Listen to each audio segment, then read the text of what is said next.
மகளிர் உரிமை தொகை 2500 கொடுக்கறேன்னு சொன்னா கொடுத்துடணும். ஆமா, யாரோட பணத்தை எடுத்து கொடுக்க போறீங்க? நீங்க என்னவோ உங்க பாக்கெட்ல இருந்து நீங்க சேர்த்து வச்ச சொத்தை எடுத்து வித்து கொடுக்கற மாதிரியும், இல்ல உங்களுக்காக உங்க அப்பா அம்மா சேர்த்து வச்ச சொத்தை வித்து கொடுக்கற மாதிரியும். இது என்ன கவர்மெண்ட் பணம் தானே? நாங்க கட்டின வரி பணம் தானே?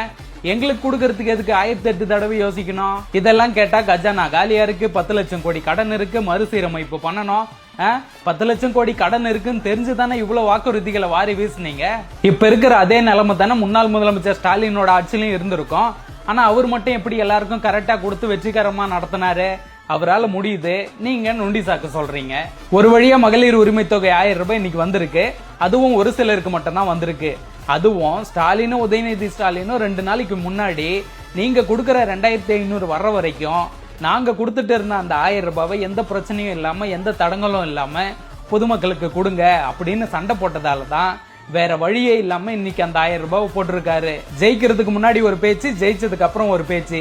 கேவலம். கொடுத்துட்டு இருந்த 1000 நிறுத்திட்டு கொடுக்க போறேன்னு சொன்ன 2500 தள்ளி போடுறதுதான் மாற்றமாடா? ஓட்டு போட்டவங்களாம் எப்படா கேள்வி கேட்பீங்க?